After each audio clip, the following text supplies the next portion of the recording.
Berkarir di NBA memang tidak menentu. Di hari ini kamu mencetak 50 poin, berjaya dan membawa timmu juara, namun di tahun berikutnya, tim kamu kalah bahkan di babak awal. Ada juga yang hari ini berjaya, namun keesokan harinya diterpa cedera parah dan karirnya selesai. Seperti beberapa daftar berikut ini, di mana setelah mendapatkan kontrak berisi uang yang sangat banyak karena performa yang baik di musim atau tim sebelumnya, namun tiba-tiba menurun drastis entah kenapa. Di episode kali ini, kami akan membahas 7 pemain yang malah makin cupu setelah mendapat kontrak besar. Sebelum lanjut, jangan lupa like dan subscribe ya. Simak ulasan berikut ini. Buddy Hield. Karir Buddy Hield dimulai pada musim 2016-2017, awalnya di New Orleans Pelicans. Ia hanya mencatatkan 8,6 poin per game. Namun ia di-trade ke Kings bersama Tyreke Evans untuk mendatangkan DeMarcus Cousins ke Pelicans. Di Kings, karirnya langsung melejit dengan 15,1 poin per game dan ia masuk ke All-Rookie First Team di musim pertamanya. Sejak musim ruginya, karirnya konsisten menaik dari tahun ke tahun. Meskipun ia tidak berhasil membawa Kings ke playoff, namun performanya menaik tajam, puncaknya pada musim 2018-2019. Di musim itu, ia dimasukkan ke Starting Five dan ia mencatatkan rata-rata 20,7 poin per game, 88,6% free throw, keduanya tertinggi di karirnya sampai sekarang, dan 42,7% persentase tembakan 3 angka, hanya terpaut 1% saja di bawah Stephen Curry.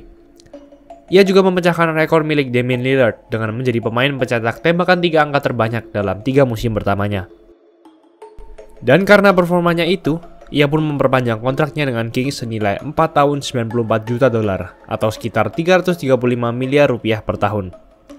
Namun hanya dalam waktu beberapa bulan, Kings pun mulai tidak percaya dengan Hield. Ia menganggap rekan setim dan pelatih Kings tidak mempercayainya, di mana ia tidak dimainkan saat akhir-akhir pertandingan melawan Timberwolves, dan Kings pun kalah di game yang berakhir di overtime tersebut. Ia pun di musim itu bermain dari bangku cadangan. Karirnya pun juga konstan menurun. Di musim ini, ia hanya mencatatkan 16,6 poin per game dan 39% tembakan 3 angka. Ia juga tertutup oleh De'Aaron Fox di tim ini. Hield tentu tidak memenuhi ekspektasi dari timnya setelah mendapatkan kontrak besar. Nicolas Batum.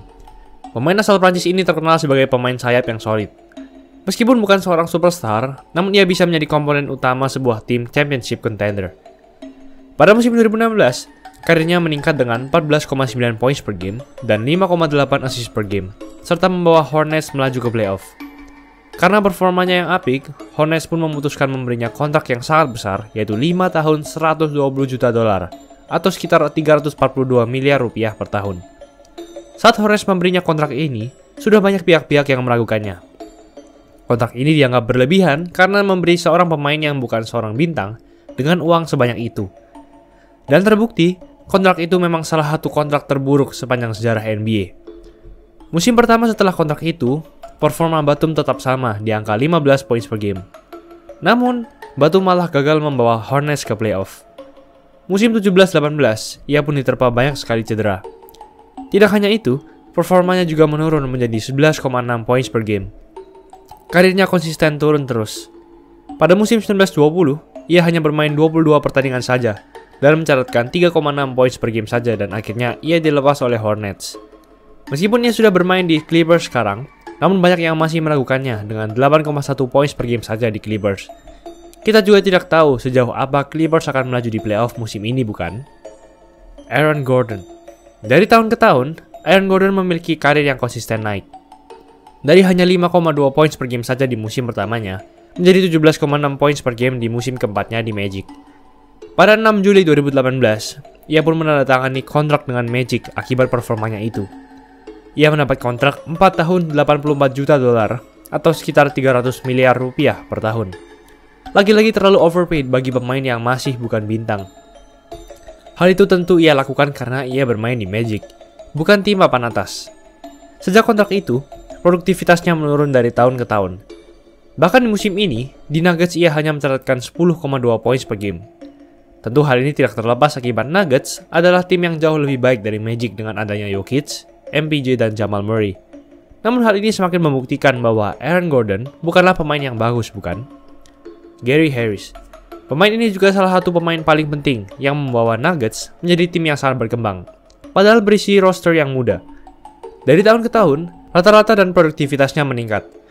Puncaknya pada musim 2017-2018, di mana ia mencatatkan 17,5 poin per game dan bermain sebagai starting five. Masuk ke musim selanjutnya, ekspektasi terhadap Harris sangat meningkat. Nuggets memberinya kontrak 4 tahun $84 juta atau sekitar 300 miliar rupiah per tahun. Dan, ya, produktivitasnya menurun drastis tepat di musim selanjutnya. Ia hanya mencatatkan 12,9 poin per game. Menit bermainnya pun juga menurun dari musim selanjutnya. Musim-musim selanjutnya, ia terus menurun, terkena cedera, dan musim ini pun di Nuggets, ia hanya mencatatkan 9,7 poin per game. Padahal ia bermain sekitar 30 menit per game. Akhirnya, ia pun di-trade ke Magic. Marcus Morris. Marcus Morris sudah berkarir di NBA selama 10 musim. Dan selama karirnya, ia hampir selalu menjadi pemain cadangan. Beberapa kali ia mencetak banyak poin, namun beberapa pertandingan selanjutnya ia menurun lagi. Ia tidak terlalu konsisten selama berkarir di NBA. Namun tiba-tiba, entah kenapa, saat ia bermain di Knicks, tiba-tiba ia meledak. Tentu salah satu faktor di Knicks adalah karena tidak ada pemain yang bagus di sana, sehingga Marcus mencatatkan 19,6 poin per game. Padahal di 8 musim sebelumnya, ia paling tinggi mencatatkan 14 poin per game saja. Ia menjadi pencetak poin terbanyak di Knicks. Ia pun di-trade ke Clippers. Di Clippers, tentu saja, ia langsung menurun drastis. Ia hanya menjadi biasa-biasa saja dengan 10,1 poin per game dan berasal dari bangku cadangan. Harapan tinggi baginya untuk menjadi komponen penting di playoff, namun Clippers justru dieliminasi oleh Nuggets. Namun entah kenapa, Clippers masih saja percaya kepadanya. Clippers memberinya kontrak 4 tahun $64 juta atau sekitar 256 miliar rupiah per tahun. Performanya hanya menaik sedikit dengan 13,4 poin per game saja. Kita berharap ia mampu membawa Clippers melaju jauh di playoff kali ini setelah kontraknya tersebut. Evan Turner. Di awal-awal karirnya, Turner sempat booming karena ia menjadi pencetak poin terbanyak di Sixers. Ya, mungkin kamu tahu bahwa masa-masa Evan Turner di Sixers adalah masa-masa Sixers sedang rebuilding. Sixers bahkan pernah kalah 26 kali berturut-turut di masa itu. Ia pun berpindah-pindah tim, hingga ia bermain di Celtics pada musim 2015-2016. Di sana, meskipun poin yang dicetaknya tidak banyak, namun ia menjadi pemain cadangan yang solid dan membantu Isaiah Thomas membawa Celtics ke playoff. Di playoff, ia juga bermain baik dengan 35,7 menit per game dan 13,2 poin per game. Karena performanya itu, ia mendapatkan kontrak fantastis dari Trail Blazers di musim selanjutnya dengan 4 tahun $70 juta atau sekitar 250 miliar rupiah per tahun. Sangat overpaid bagi pemain cadangan. Tentu saat itu, memang Trail Blazers sedang membutuhkan pemain sayap. Namun setelah kontrak besar itu, ia sangat menurun. 3 musim di Blazers, ia hanya mencatatkan 7,5 poin per game saja. Di playoff pun, performanya juga buruk. Sempat berpindah ke Hawks, namun lagi-lagi karena performanya yang buruk, ia keluar dan sekarang ia sudah pensiun. Chandler Parsons. Chandler Parsons menempati peringkat pertama dalam daftar ini. Parsons sempat terkenal setelah menjadi pemain sayap inti di Houston Rockets, era James Harden dan Dwight Howard.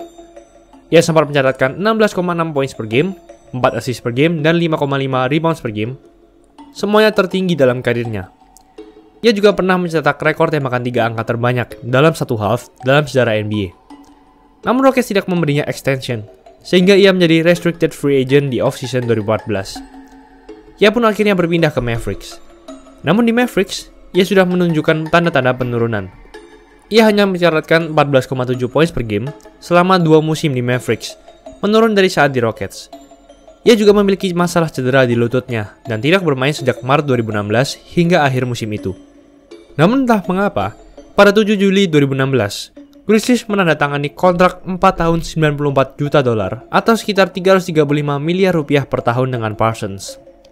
Saat ia sudah pulih dari cedera, totalnya ia hanya bermain 34 pertandingan saja di Memphis. Ia hanya mencatatkan 6,2 poin per game saja di sana. Ia juga berkutat dengan cedera lutut semusim itu.